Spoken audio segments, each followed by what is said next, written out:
Reggie. And I'm Brian. And this is R&B Talks. R&B Talks. The show where we share ideas and vast seas of knowledge. Reggie. Yes, Brian. How was your brain this fine evening? Capital. I like it. Capital. I'm actually okay today. Okay. I would say that I'm better than okay, but it's like I paid bills today. So really that's the worst day. Yeah. When you get your money and then you have to give it to all the people I know that want your money. It's like, what? This is what it was for. No, I don't want to give people my money. But then I realized it was mostly my fault. Hey, well. So I can't really anybody to blame but me. Crap happens. Anywho, but yeah, been doing good. Arm's feeling a little better. Been able to doing some wood chopping this week, so that's been cool.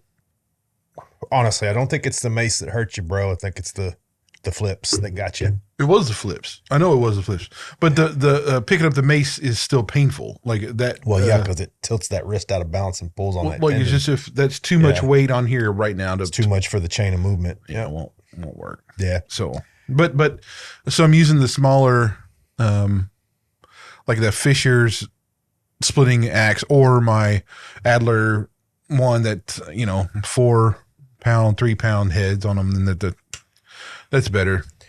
So when I was a kid, I was born 8 pounds. 4 pounds of it was my big head. Well, we can verify that trait.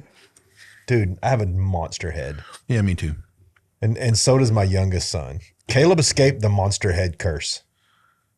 He has a non-monster head. But Dylan, we call him something in our house. We call him collar stretchers. All right. So we need to get back to something. I'm going to refer back to our last episode. Lay it on me, bro. We didn't mention anything about online communities or anything like that last episode. I know we've touched on that in the past a little bit. I thought it was worth mentioning that research does show that people do connect in a deep way through non-physical means, and its connection is further enhanced by if you're using like video or whatever. I'll say this about that. I do not deny that a connection can be made within a community online. We see it all the time. Like, even like you've got your gaming community, man. You guys are pretty tight when you're on there. You know each other pretty well. But I still don't think, like, one of the things that I don't understand and is these new online dating apps where there's months and months and months of connection online before you ever meet. And then look, dude, maybe it's just me and I'm not a time waster. Like, I want to meet you. I want to get a sense of you.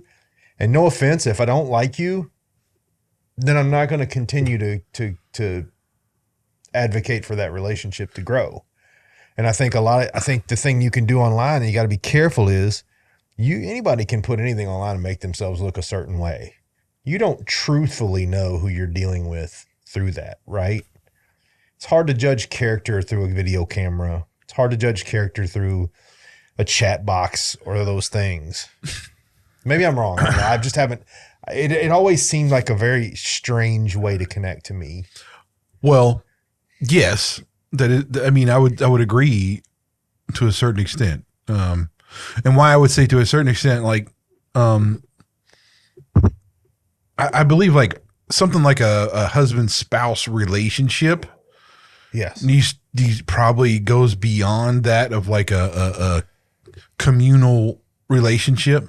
But did you and your wife met online? Well, yeah, but we didn't do on a dating website, right? Yeah, eHarmony. But you met, like you got together and talked, right? You didn't talk for like 6 months on eHarmony and then I get that. Like, There hey, was- we have some of the same interests. Let's meet up and talk for a minute. There were right? several steps that we did, right? In order to because you go through these, you went through this like little, I don't know, 5-step thing where you, I don't know. Anyway, we did a bunch of stuff, and then we contacted each other and set up, because after we had gone through all that, and it was like, okay, well, I guess we should meet then. And so that's what we did. And I met her. I didn't pick her up or didn't do any of that stuff. I met her somewhere. There's no pressure, nothing like that. And we talked for like 3 hours. Yeah. And then it was like, okay. And then we just started seeing each other. But so yeah, we don't, we did it, but it wasn't like, there was no sense of that being real until I physically met her. Right. I mean, that was the key. I did not. Now, I've done this before. I was really stupid in my 20s and like, I don't know, went bonkers over this chick that I was talking to on social media at the time, MySpace, right? Yeah. It was dumb. It was so stupid. And it was. Yeah, but you were also young. Yeah. Never met her. But I was, we talked all the time. It was like, I called her my girlfriend and all this kind of stuff.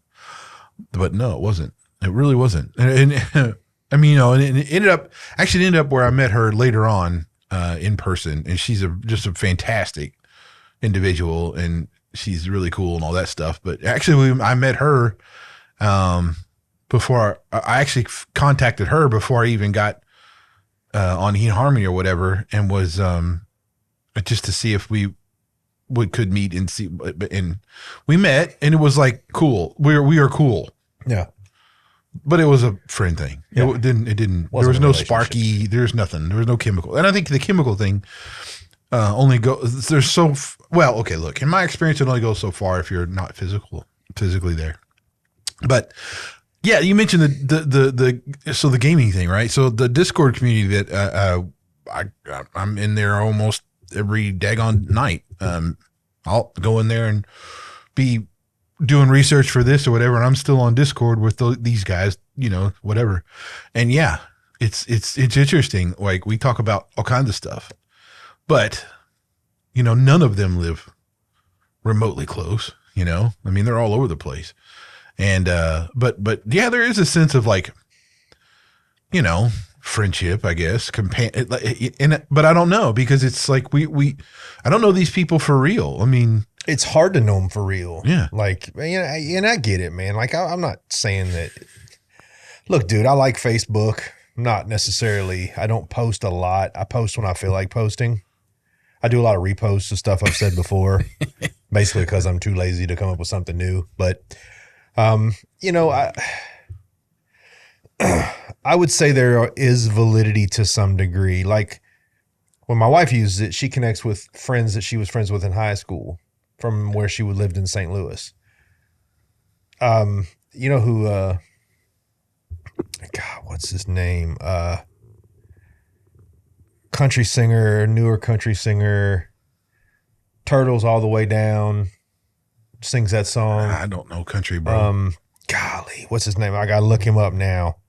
But found out through Facebook that her friend was married. Sturgill Simpson is married to Sturgill Simpson. Yeah, I have no idea who that is. One of the best country artists I've heard. I'm a huge outlaw country fan.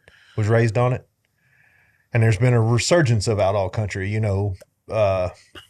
Zach Ryder, Sturgill Simpson, Zach Bryan, all these guys. They're really good artists. They do a lot, and they're musicians too. They're not, yeehaw, let's go out here and be good. No, they're not those guys, right? Like, they're actually musicians that are fantastic.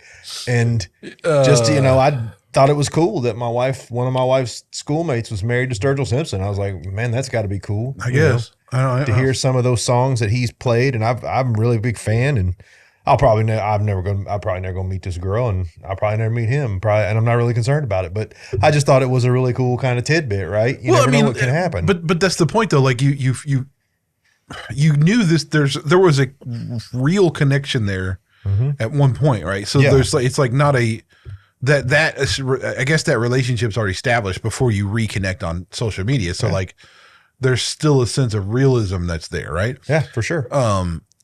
Randomly coming across people and just like, now look, here's the thing.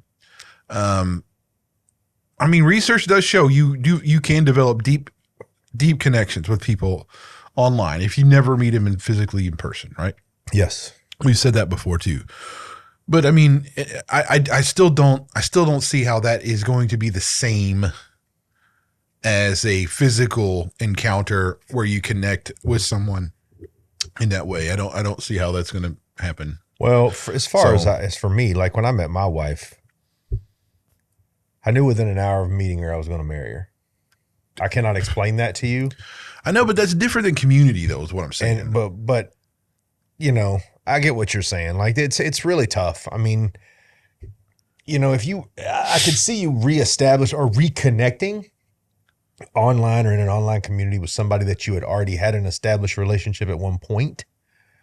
But as far as building a brand new relationship and it being completely interactive, I just have trouble trusting the relationship in the community. I mean, but you don't know who in that community is being 100% honest. I know, but it's still a community is what I'm saying. It is, yes. I will give you that. By definition, it is still a community. Now, it might be based on a different set of conditions. Yes. I know there's lots of people who take on it's just like politics. They go for a character and they have a character that they portray in that world, right? And it's almost like a way to establish that, and that's weird because I think there's some psychosis around that too. But I've never been one of those guys though. So for me, I'm just Reggie all the time. Yeah. So it really doesn't matter. I'm not anything but me when I'm me, right? But no, I mean I enjoy it though, man. I mean that's what I guess I was just gonna say that, you know, like does that align with a biblical idea of community? Well, it can. It can be it can be a biblically founded community that is online, sure. But is that the sense of community? What we were talking about is as far as like, you know, church and like even going back to like old school where you had like the villages and all this stuff. That I mean, obviously that goes far beyond an online community could ever do. Yeah. You know, you can't always be able to count on sending your, you know, buying bread from Joe Smith who lives in. That's the thing we should be doing. I know. It's been a frustrating week, man. Yeah, well, it's been a frustrating week. You know, but I always try to take frustrating weeks and just kind of say it and really kind of have to talk myself into going, there's an opportunity here. Well, I've learned a lot this week. Yeah, right? That's for sure. But yeah, dude, I mean, you know, tough weeks are tough weeks, dude. It's just all there is to it. Now, I think that because, you know, considering the holidays, this is what's weird about this time of year, right? Christmas time is always like just, you know, when you're kids, it's like the best. And really it still should be. This is like a merriment, you know, whatever, but there's a lot of people and more people now than what there used to be that have problems that feel miserable during the holidays and I think this goes back to the lack of community as well. It does. Yes. So I wanted to point that out. It's like thinking about the Christmas holiday and everything else we got going on, that sense of isolationism and, you know, that kind of stuff has brought on a more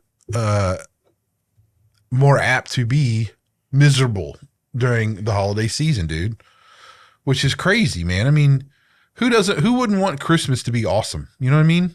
Well, I think part of it is we forget that it changes for us over time. Like now Christmas is about my kids, right? You know, people go, Brian, what do you want for Christmas? There's nothing I really want for Christmas. Spend time with my family and and enjoy the holiday. Like there's a lot of Scrooges out there right now, man. A lot of Scrooges, you know?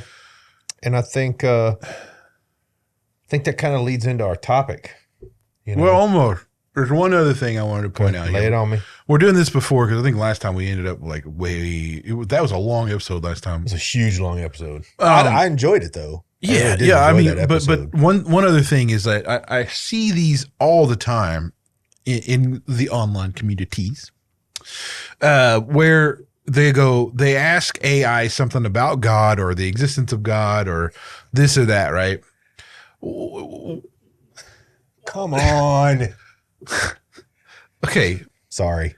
That just frustrates the garbage out of me. I know. Well, here's just what I'm saying. Like, everybody needs to understand. I mean, it's just like, why are you asking a computer program who is really not an intelligence, so to speak, but is just like a massively improved search engine, that you're gonna and you want this answer out of it for some reason. You want a meaningful answer out of it. I mean, no. It's just it doesn't jive well with actual logic. Yeah, I mean, so makes no sense. I see these all the time, and you know, because that's what people need to understand. The AI is a programmed experience. Yeah, sure, they can change. You can do a lot of things you can constantly adjust the parameters and input more information, right? Yeah, but it's never going to be a meaningful, emotional. Well, not emotional, especially. I mean, it should. Well, you say this, it should always be a logical thing. Just because I think once you bring emotion into it, then you allow for this weird risk of really getting mad and trying to do something about it, right? Well, or something like that. Or right? better than that. I mean, if you really want to know the severity or the applicatory view of what you hear in AI, ask it a slanted question. If you ask it a slanted question, there have been things that I have asked AI just because I thought, well, I'll ask and see what it says. Correct. And I get a garbage left or hard right leaning answer. I'm like it. So in other words, it's not using logic. It's using whatever information whoever's pumped into who's ever prioritized what. Yeah. What viewpoint? It's just like a search engine. It's just like when you go to Google and, you know, they rate, you know, what you search. AI rates it the same way. You know, it's whatever's prioritized within the program. Anyway, I just saw a bunch of these this week, and I was like, it just irked me a little bit. But not that this is AI, but like, you know, I think that there are some discussions that happen with the philosophical community, where they blend like logic and ethics and morality and a couple other things all together, and one of those being the sanctity of life. Yes, and let me be clear: what you just said, logic and morality don't always line up perfectly. Right? Because what's logical to man may not be congruent to what the moral choice is, right? Yeah. I mean, so you can't really, it's trying to fuse the two of those can get tricky at times. But you're right, the sanctity of life. And I don't think we're chasing abortion on this one, right? This is more about. Well, we can talk if we want to, but really here's what happened. I just happened to I follow Albert Mohler on Instagram because I like he has a lot of interesting things to say sometimes about some stuff. Very smart man, very theologically educated, all that kind of stuff, right? Yes. But he posted this thing about the British Parliament have forwarded a bill that will legalize assisted, no longer existing kind of stuff. Yes. And that was in England and Wales. It got pushed through from a vote of 330 to 275, in case anybody didn't. If you declare a so-called right to die, then you simultaneously, if evasively, argue for a duty to die. That's what he said. Yeah. Argue for a duty to die, right? It's actually a very logical thing to say. Yeah. I mean, like, okay, it's my, I'm using up too much. And this is what he said. He says, a British citizen who fits the covered category of a patient dying of a terminal disease under a certain timetable will face a choice no patient should have to make. Do I continue to use up crucial medical resources and the resources of both family and society when there is now a legal way out. The move to legalize assisted this can succeed only when certain moral absolutes are undermined. And those moral absolutes rest on explicitly Christian foundations. Okay. Now, the moral absolutes. Here's the thing. We can get to this, but I want to state this right up the front that there is no passage in the Bible or in there's not even anything in church tradition that says anything remotely around this being acceptable. No, there is no expiration date on God's plan in the sense of what we can read on the label. God's plan is for us to live the entirety and fullness of the life he gave us, even up until the point where we pass.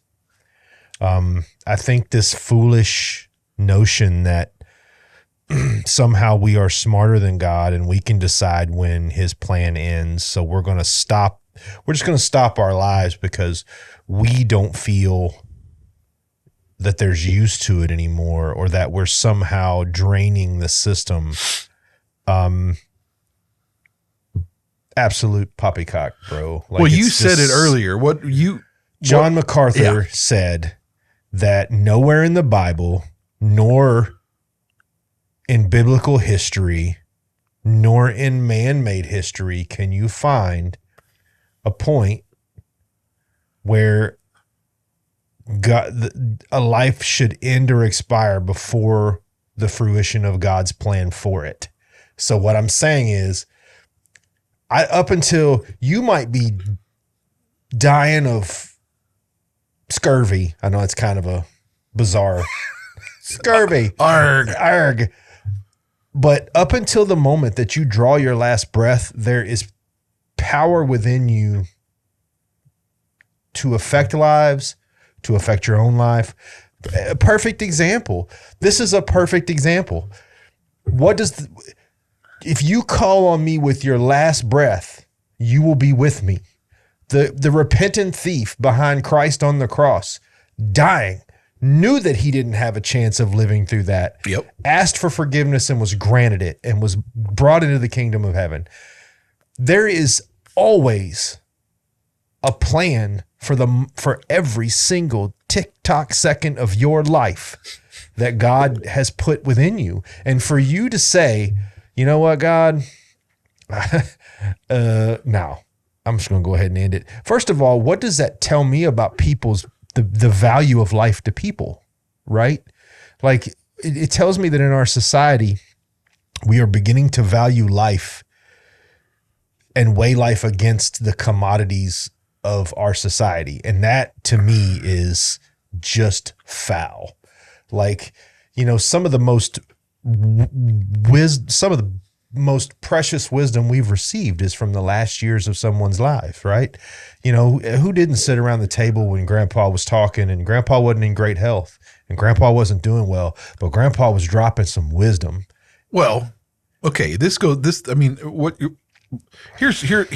truth of it, right? And there's a guy I follow named Nick. I can't think of his last name now. It's not Nick Freitas. No. He has no arms, no legs. Okay. Dude he's a motivational speaker. Yeah. I think I know what you're talking about. Yeah. And he has this like little flapper on this that he uses all the time. He plays something as funny as I'll get out. It's crazy. But this dude is, impacting lives all around the place. And you would think, well, how can he even manage to do any of this stuff? And it's crazy, right? There are many, even people like I've heard of many stories of like Down syndrome and critical illnesses and whatever, and it's just they impact lives. I have I don't know what cousin who does, and his name is Sam. Sam was I haven't seen Sam. Gosh, it's been a long time now, but Sam was uber cool. He was just a cool guy. Like, I mean, I wouldn't wish harm on that dude for nothing, right? Yeah. I mean, no, man, I find this appalling. Yeah. Right. And so here's what, let me say this too. This notion that okay, well, you're going to die. Well, then, let's go ahead. But the problem is, this goes back to our lack of appreciation for suffering. Or well, actually, I think it goes deeper. It goes to our fear of suffering. Well, yeah, but lack of appreciation is to have something and take it for granted. Yeah, I think this is just pure fear. It is, but I'm saying if now from a Christian perspective, here's what I need to say, is that we are the closest that we perceive to God on those points in our lives where it's like all is lost, where it's severe pain, something else like that, is when we shut down our defense mechanisms and we actually get to encounter God in a real way that we would never have been able to otherwise. And we cannot discount the enormity of that situation. Well, and I also don't think we can discount the enormity of the negative impact making a decision like that can have. I mean, how many, and I don't have a way to quantify this, but I'm just going by the nature of people. You love somebody, you don't want to see them go, and they decide prematurely to end their life. That can have a horrifying emotional, mental, even spiritual impact on somebody for years, decades to come. Look, there's lots of stories of people who are terminally ill, who are in the hospital, in the hospital. And you would think, well, what a good they can they do, not able to do anything in the hospital or whatever, but the people around them, the nurses, the staff, whenever this kind of stuff, are transformed by something that this, whatever. And this isn't an uncommon story, right? I mean, so I mean, I just think this is a really, it's cowardly. I think it's a very, very immoral and just a short-sighted look of life. Well, I think it's a mirror. I think it's a mirror into our way of I don't know if this is a word, commoditizing everything. Life. Like, life is not a commodity, man. It's a gift. And look, dude, again, I would love for you and I to sit on here one night and give our testimonies, because I feel like you and I both have a strong one. But I spent so much time hating life as a young man that once I learned how good life could be, dude, I don't want my life to be taken from me. I'm not afraid of death by any means, but I get so much joy from my kids and my wife and my work and my friends and doing this with you. And it doesn't matter how tired I am the luckiest man on the planet, in my opinion, to have the life that I have. And whether I'm ill or healthy, I don't want anybody taking it from me before it's over. Well, and I mean, I think this goes back to, we both had some points in our lives that were traumatic or very painful or something like that. And I mean, that has allowed us to grow and appreciate things that we have today in a much deeper fashion than we ever would have. So those things occurred that were horrible to go through. But at the end of it, though, I'm sitting here going, man, I have a much. It has molded me into something else than what I was. Regardless of all the challenges that I face right now, whether it's money or time or lack of time, whatever you want to call it, regardless of what it is, I'm voraciously grateful for the time I have, right? And part of this is why I'm doing this with you is my hope for this is not, I mean, would I love it if this became big and we were able to get our message out there on a large scale? Absolutely. Do I believe it can happen? Absolutely.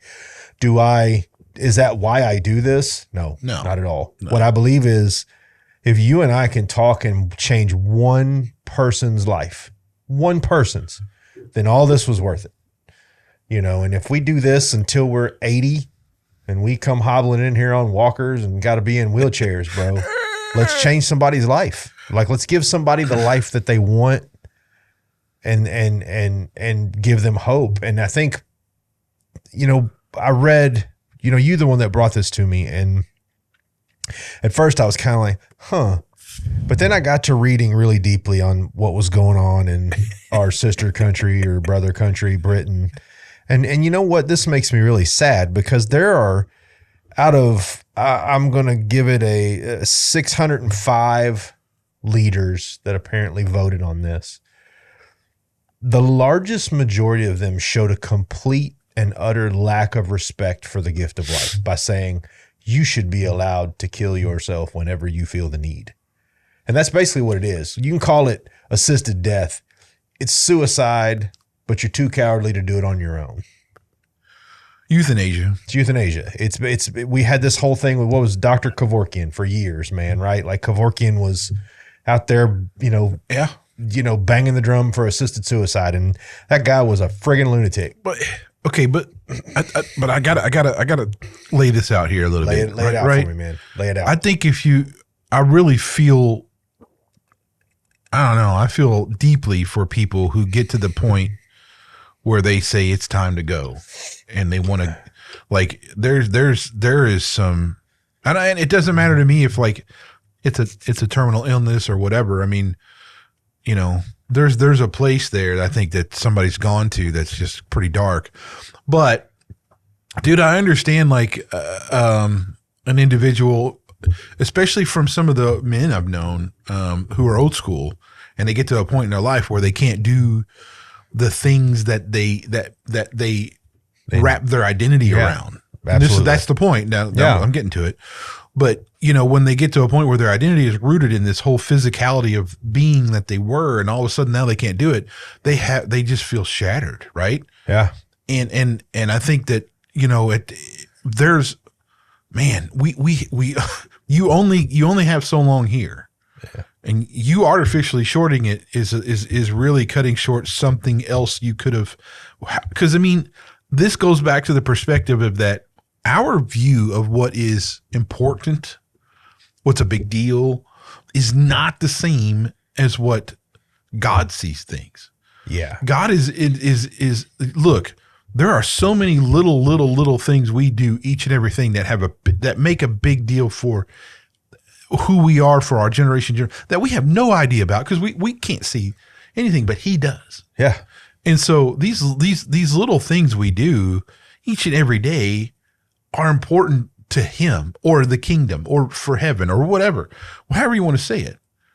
So you can do these little, there's all kinds of little happinesses, all an impact you can do in the end if you're there. But I feel that though. I mean, I guess I'm saying I could completely understand if tomorrow I lost my strength or something, my physical ability to do what I love to do. It would be a wreck. Well, a great way to look at that is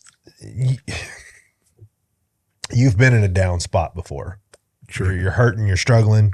Somebody calls you or comes to visit you, and you lay a word on them that helps them and lights up their path. And then you kind of think for a second, why can't I lay that word on myself? Right? But what that is that's God showing you, man, even in your lowest spot, you can still love other people. Yeah. Even in your weakest spot, your most vulnerable spot, you can still love other people. Mm-hmm. You know, one of the people that I'm truly really loved was my wife's grandmother. She was from right here in Southern Indiana. And no matter how bad she felt, man, she would sit down and lay some wisdom on you, man. And you would just be like, wow, like you've lived this.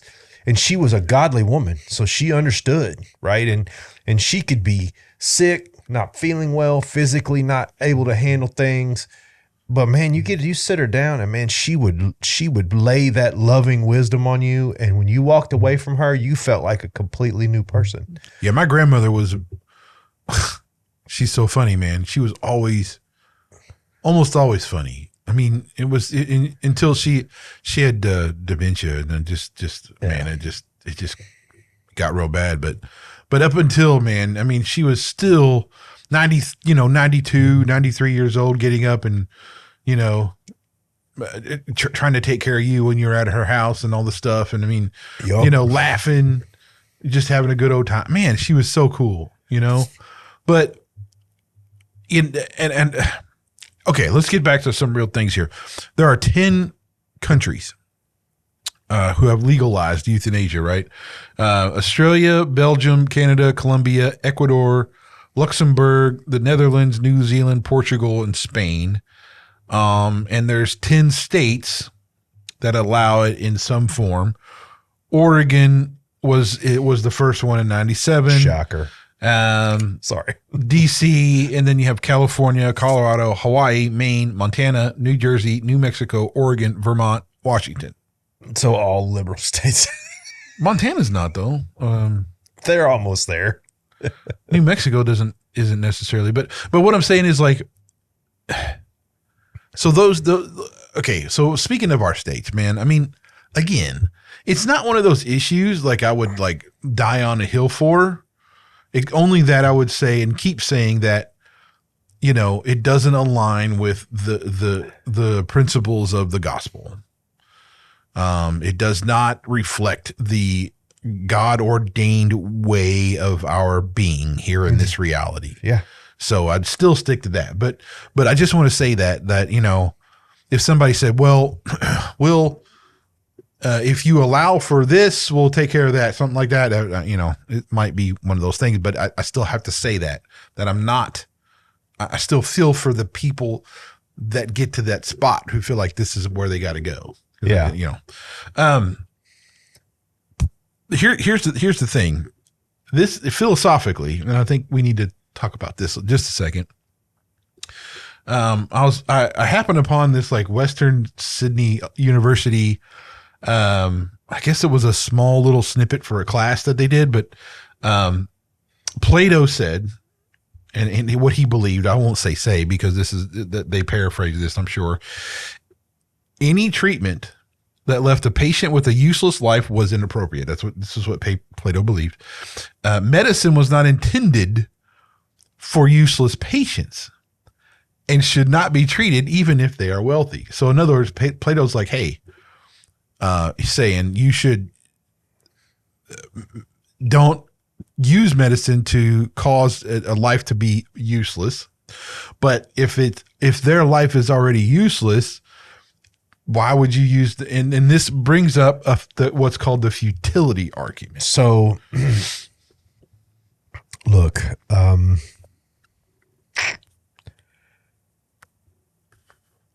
and I'm speaking especially to believers when I say this, because and I am by no means advocating don't seek treatment if there's hope, right? Like seek treatment if there's hope. If there is a percentage of hope that will help you become better, stronger, faster, live a good, at least a decent, quality of life, go for it. But there is a point where believers have to say, because, and this happened over Brovid Smite for me. I had a lot of believers who popped out of the woodwork and went and got shots because they said, this is a cure from God.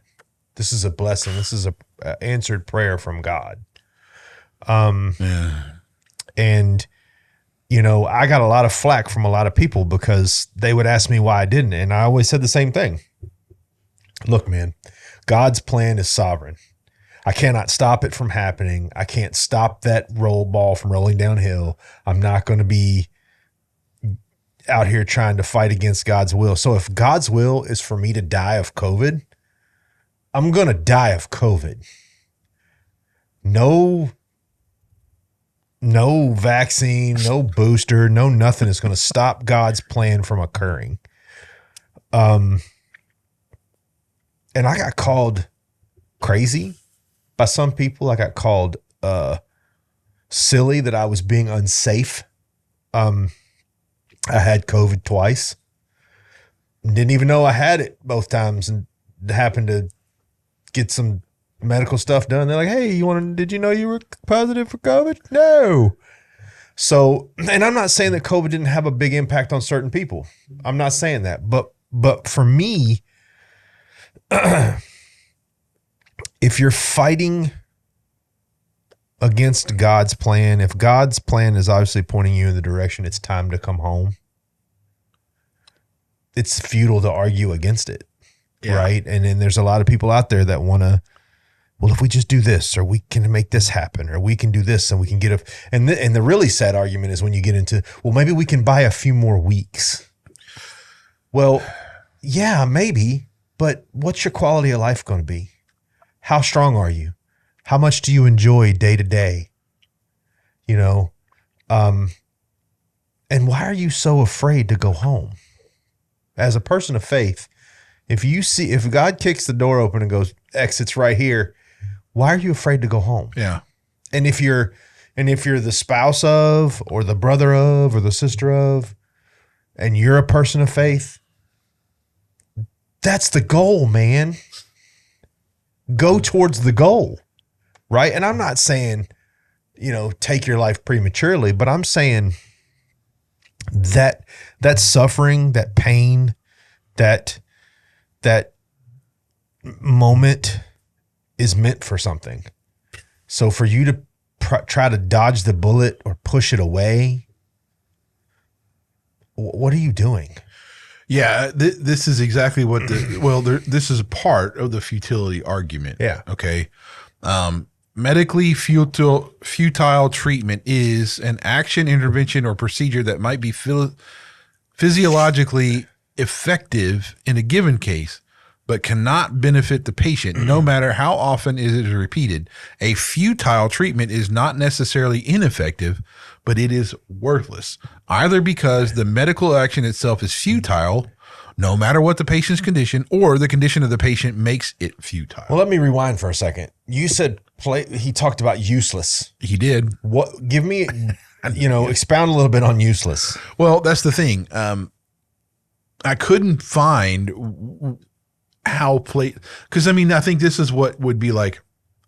People are just going to like spin around a bit. What Plato actually, how he was defining useless. Yeah. But also too, this is what you should think about, is that it's not just Plato who would have to, in these cases, talk about useless. It's also who ultimately decides what is useless. Yeah, that's my question, is who's deciding the definition of useless? Who's doing that, right? I mean, is that the doctor? Is that some other organization? Is that the spouse or the parent or kid or whatever?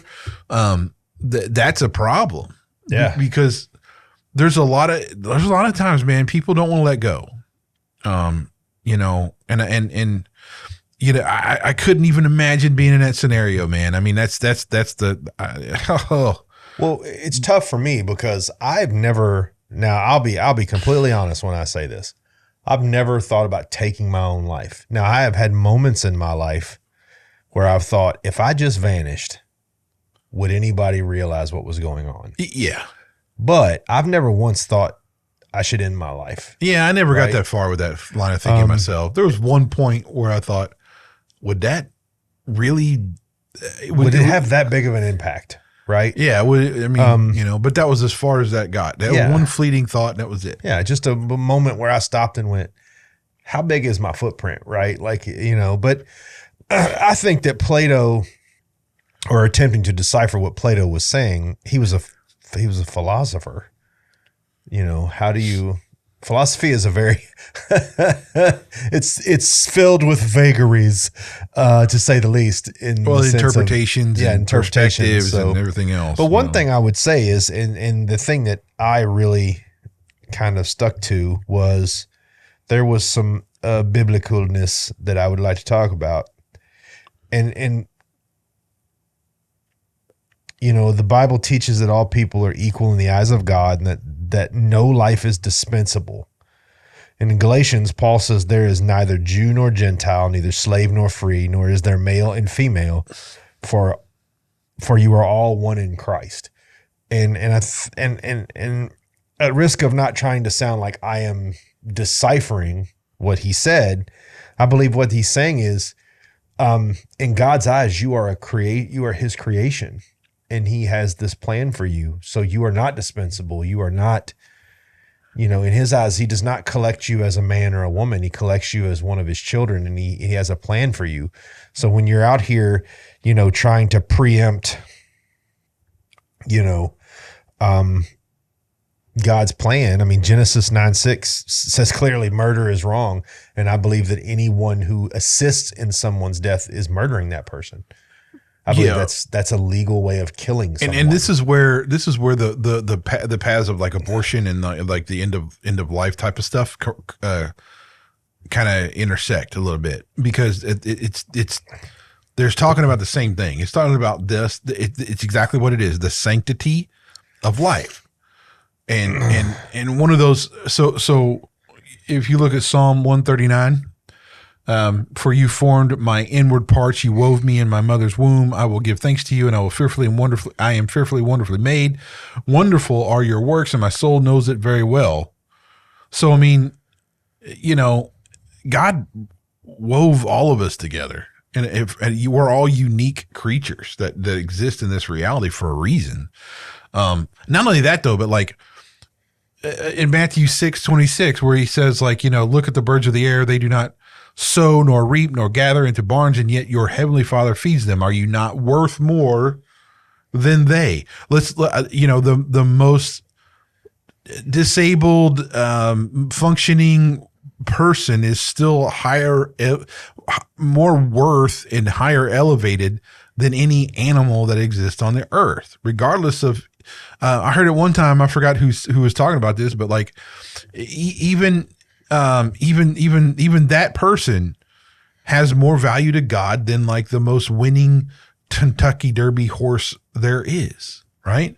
The Triple Crown winners and everything. It doesn't matter. Those horses are millions of dollars, but to God, you who seemingly to a human person has no really value because you can't function, can't do this. But to God, yeah, it's got an intrinsically more value than any other animal on the planet. Yeah. So I think it's also apropos to kind of go back and talk about, like, God thinks life is so sacred that you get pretty, in the Old Testament, he was pretty blunt about what happens if you do something, against something. So in other words, in Exodus 21, where he says, and if men struggle with each other and strike a woman with child so that she gives birth prematurely, yet there is no injury, he shall surely be fined as the woman's husband will set for him, and he shall pay as the judges decide. But if there is any further injury, I keep saying injury, then you shall pay life for life, eye for eye, tooth for tooth, hand for hand, foot for foot, burn for a burn, bruise for a bruise, wound for wound. Now, if that doesn't elicit a sense of the value of life in general, I don't know what will. That's pretty brutal. And even if you go into other religions, Rastafarianism, all those, other religions, life is sovereign. Life is valuable. They don't speak about life as something that can be given or taken away in an instant, right? And you talk about, the reasons that you got to think about this is, you got to respect for human dignity to be first and foremost. And even in suffering, a person's life is considered valuable and it should be respected. You should respect the fact that that person was given this sovereign gift of life, right? And then you've got, some earthly things. There's potential for abuse. How many people do you think have assisted in a suicide where they're just driving up their numbers to prove their point? How many times have you been involved in someone with a cause who manipulates people to get the numbers up or the percentages up so that their cause can be seen as bigger than it actually is? Yeah. And then on top of that, most religions traditionally emphasize, palliative care. Like, you comfort and care for the dying rather than actively in their life, right? Like, You know, if you look at biblical tradition, there was great honor in caring for those who were dying and were going on. And I can relate to that in a huge way. Oh yeah, right? dude. You know, I've always thought this, and I'm going to say it: for you to take your dad in your home and love and take care of him like you did for so many years, dude, that is just epic. Well, it and even when and at the end too, man, it was really something else. Like, so he was with us for a couple, I don't know, 2 or 3 years, I think, before he really took a real big turn. It was like, I can't keep picking him off the floor. He's, you know, he can't go to the bathroom himself, that kind of thing. So we, you know, when he was in the hospital and he had like a couple up and down, but then it started going downwards. And then it got to the point where they're like, hey, he's going to be in hospice care now. Yeah. Right. And so it's like, yeah, bring him home. Yeah. You know, no, we're not keeping him in a hospital anymore. Bring him home. Yeah. And he stopped eating, wasn't drinking. And, you know, it was one of those things where it's like, well, we can feed him. We can intravenously do all this stuff. We can keep him around or whatever. But my dad explicitly was, no, when it's my time, you let me go. I mean, I know many times he told us that. Right. And so I remember when he was coming, you know, the ambulance was bringing him back here or whatever. And it was like, man, this is going to be rough. Yeah. Cause I mean, he's coming back here to die. Yeah. And, and but at that point, I mean, he was hardly there. Like it was just a shell. Right. Yeah. And, he comes in, we laid him in his bed and he I mean, you could tell he relaxed. Like as soon as he got in his bed and he was settled and you could, I don't know if he even knew we were there, but like somehow you could tell like he definitely relaxed. So what I did was I turned the TV on to like a YouTube channel where they were just reading the Bible. Yeah. You know, and I just let it play. Yeah. And it was the next morning, man, he passed away. But I felt honored for being able to do that. I mean, good grief, man. I mean, that's my dad, bro. I mean, you know, yeah. And I can't say that enough, how grateful I am for being able to do that. Right.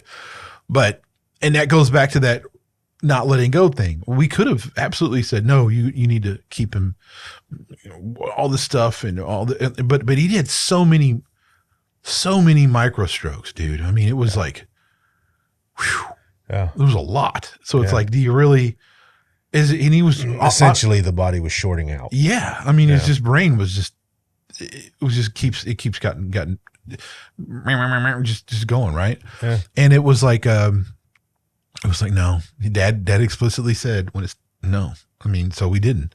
And, we could have been that jerk who said no, but dad was a Bible beating Jesus freak. So, I mean, he was going home. We knew where he was going and it was like, I guess we're just going to have to wait and see when he goes. Well, and you know, I think one of the things that we forget to do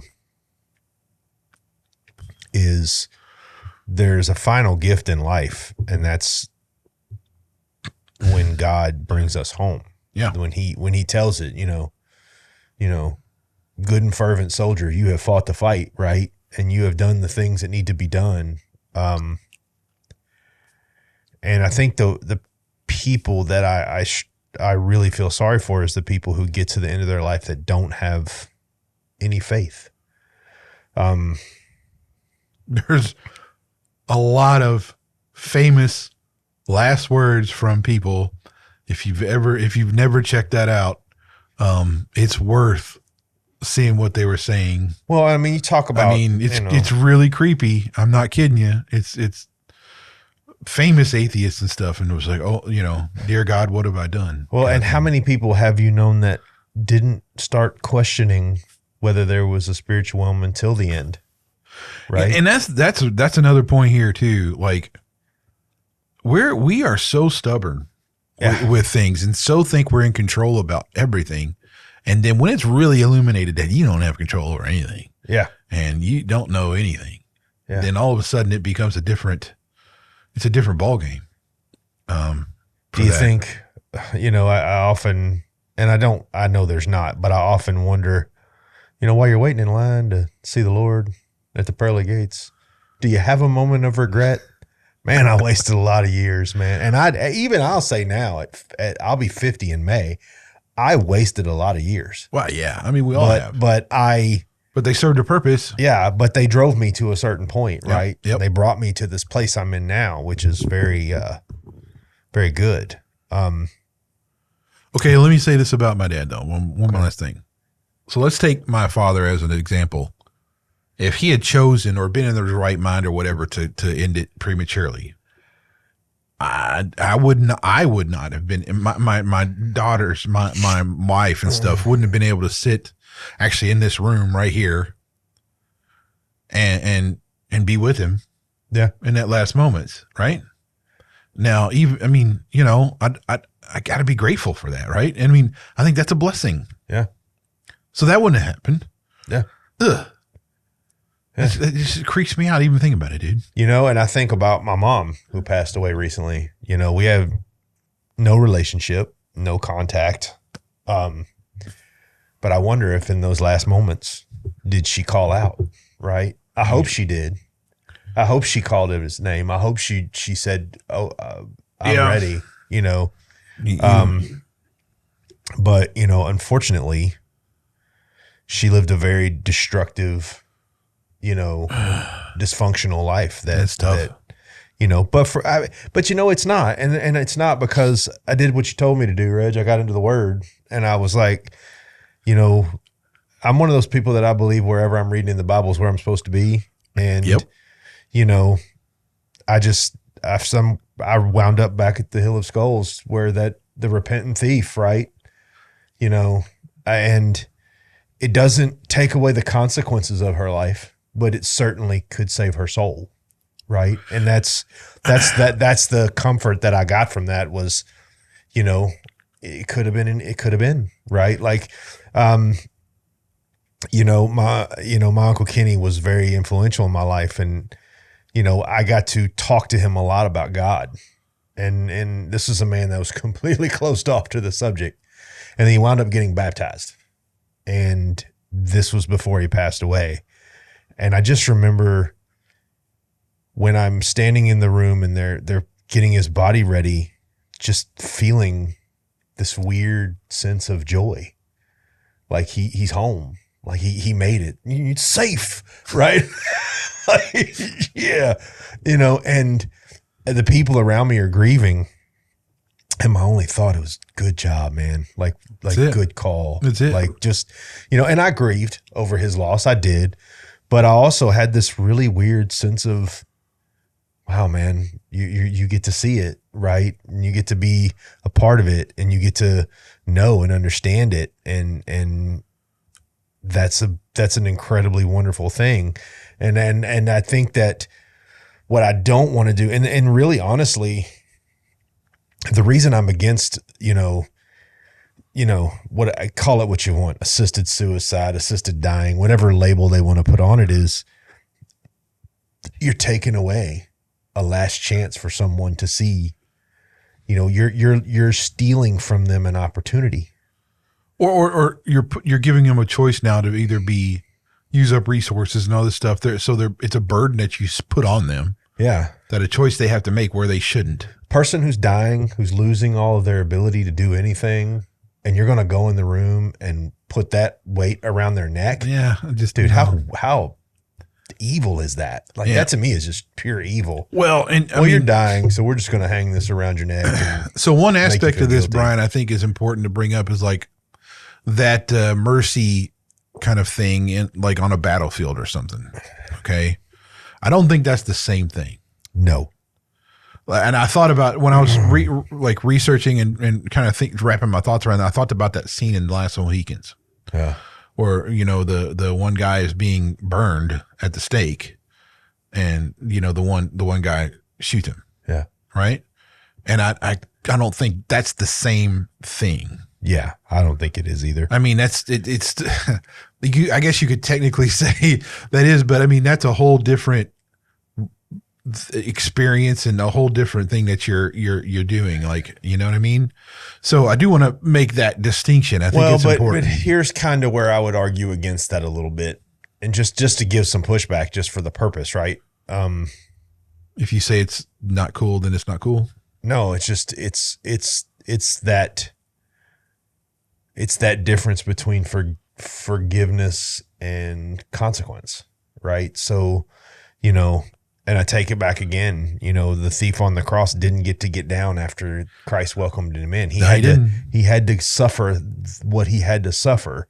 So that makes me wonder, you know, even in that horrifying instance, is there purpose? Yeah.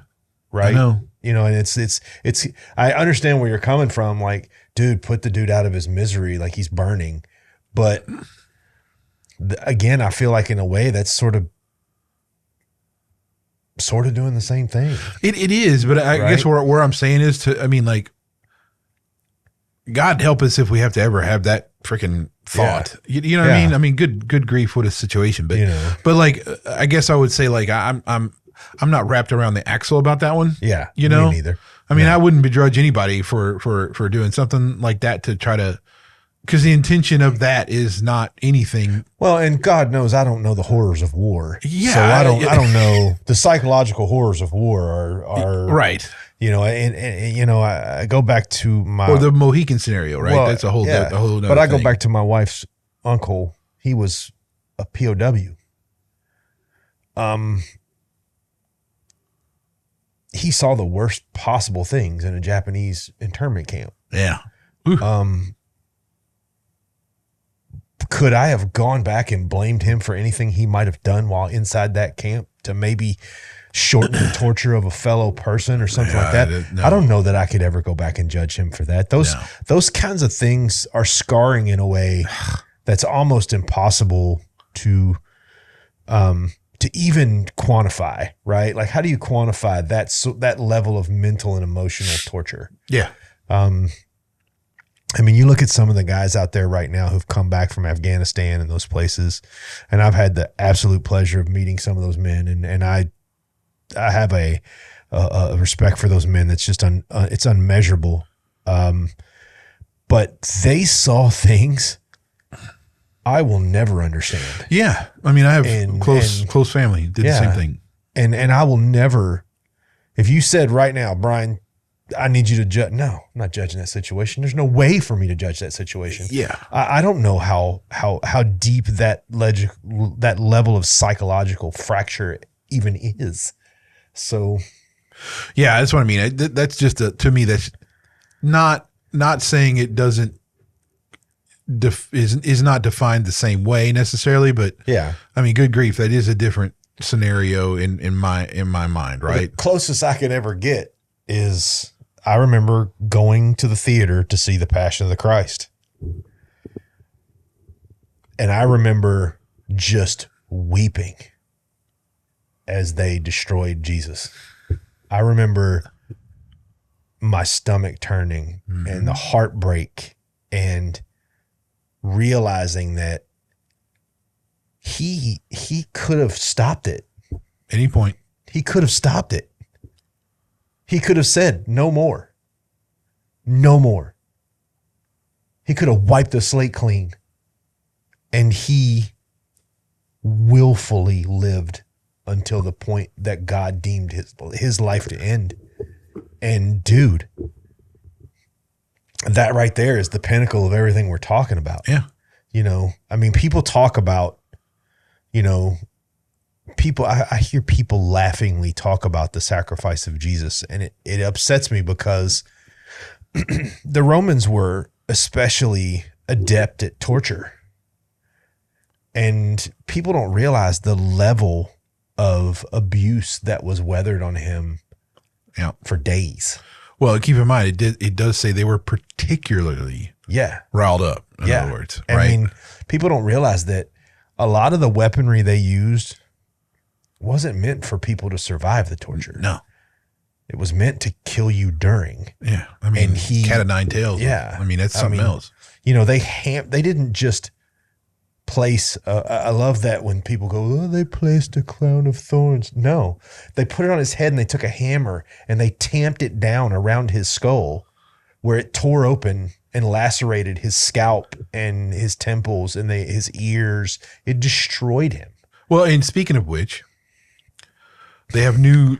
I got to look at this, but there's new shroud evidence, by the way. That was new research or something, new techniques or something been used, and it's like even more appealing now than it ever was, and stuff like that. So I must say that, and it does represent the massive injuries that would have occurred from all this stuff, right? So I think that's I know that's kind of off the beaten track, but just FYI, there's more evidence, right? That's shed light from new techniques and stuff. But so anyway, look, I think the point here is that the Bible is clear that the life is sacred. That it doesn't matter your development, your size, deformities, whatever. There's value. Yeah. And even if you've been different and you're now something you think is less than, there's still intrinsically a huge value that is placed on you by God. And that in those moments of, if you're going through that kind of terminally ill position, that, there's a reason why that's all going down. But I would just encourage those who have loved ones or whatever in sort of that scenario to just say, it's not about your short existence on this earth, but it's about the infinite that you will live in the next, right? And I think that having it, and again, it's all about that eternal perspective, man. Yeah. And rooting your identity in more than just what you are capable of, what your job function is, what possessions you have, but in rooting your identity in Christ. Yeah. So I think for a Christ follower, the whole sanctity of life, no matter if you're talking about ending a pregnancy prematurely or if you're talking about ending a life prematurely, it's the same conclusion. That, it's valued more than you can ever imagine. Yeah. It's a matter of nobody. Here's the thing that I get from this, in the most part, is nobody. We all know and understand from a biology standpoint. Let's take religion out of it for a second. For a biology standpoint, when life begins, but none of us can explain the spark of life. Yeah.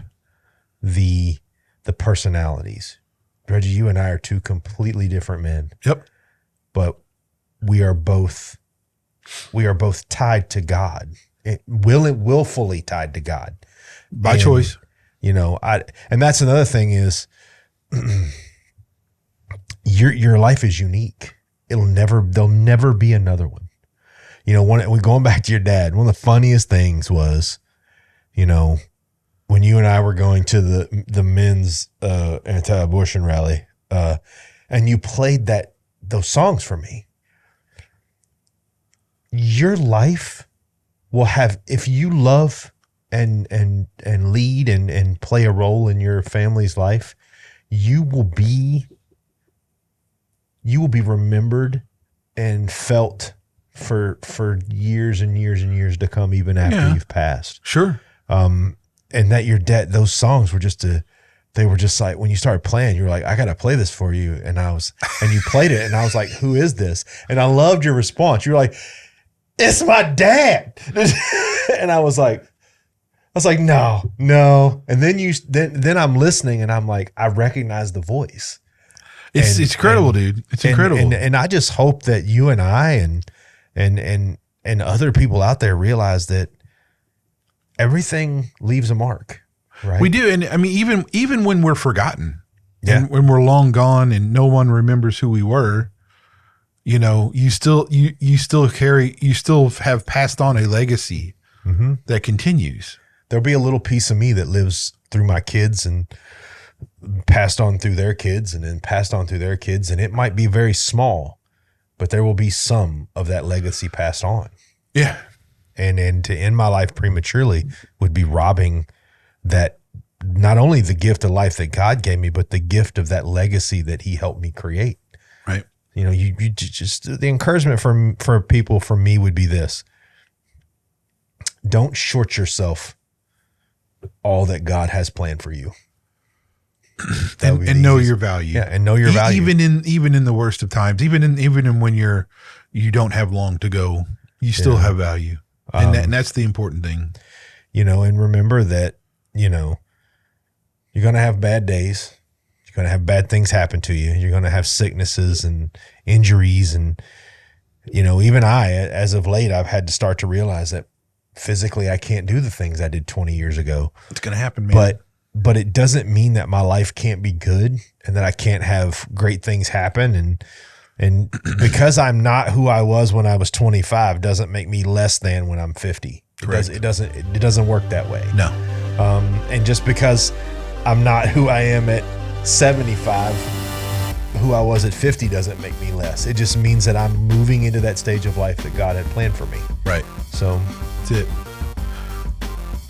Everyone, thanks for watching. Thank you. Like, subscribe, comment, argue. Don't, whatever. You know, just try. Do me a favor. Don't be vulgar. If you are, you are. If you are, you are. We still love you. Man, I'm Brian. I'm Reggie. This is R&B Talks. See you guys. Bye-bye.